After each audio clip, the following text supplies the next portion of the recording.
I remember the first night I went to the club to dance, it was funny to me that they gave us an application. I was like, what are the prerequisites for being a stripper? Like, what do you need to do? When Shay Nielsen stepped onto the strip club stage, she had come a long way from the sheltered life she knew as a young girl. I was raised by my mom and my stepfather. My grandfather was a pastor all of my childhood. Growing up with a grandpa that was a pastor set the tone in my family for peace and for love and accountability. She was always known as the quiet good girl, but when she started a new school in her late teens, she was drawn in by the lifestyles of gangbangers and drug dealers. Sell drugs and package drugs. Ooh, I felt like a bad girl. It felt good. You know, I kind of liked the feeling of not being the obedient child and not doing what I have to do all the time. When she finished school and moved out, she was ready to embrace a life with no restrictions. During the day, she worked as a body piercer. At night, she was drinking, partying, and popping ecstasy pills. Drugs helped me to open up. I was always a shy person, always reserved, always kind of insecure, always felt a little unworthy. So drugs made me feel like I can, you know? They made me feel like Superwoman. Her addiction caused her to miss work often, and eventually she was fired. A friend told her she could make good money stripping. The light turns on, and I'm ready to go. Even going in was like, now yet a different part of my mind had opened in a different part of the world that I had never experienced.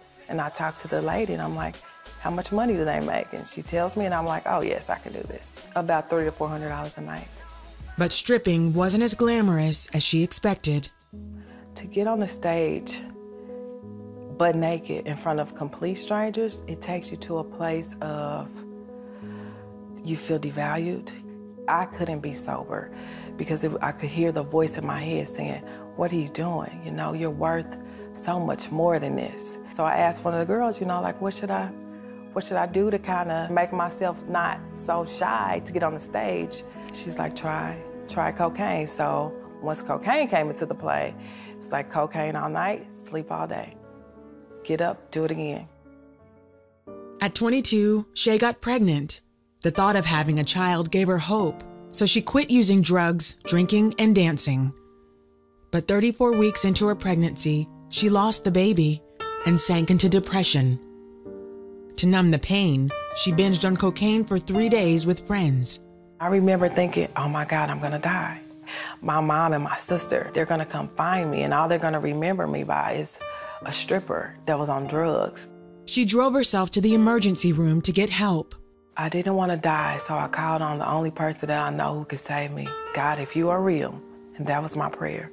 If you are real, and if you are there, and if you are listening, if you keep me alive, don't let me die, I will never touch cocaine again. And that was my promise, and I kept my word. The grace of God allowed me to walk out of that hospital. Sobered up, Shay had time to think about her life. I've been a stripper. I've been on drugs. I've been a party girl. I've been involved in some of the wildest sexual escapades you can imagine. What am I gonna do now? And I heard and I felt this small, still voice inside of me saying, go to church. And I'm like, I guess I can go to church. She says every sermon felt like a personal message from God to her, so she kept going. And then one Sunday he preached a sermon where he said, you know, we need to pray and we need to ask God to reveal our own hearts to ourselves. And I prayed that prayer, God, reveal my heart, reveal me to me, show me who I am. Everything that I had done in my life, the mirror was turned on me and I can see it through the eyesight of God and it hurt me. Then I asked Jesus to come into my heart and to forgive me for all the wrong and the sins that I had committed.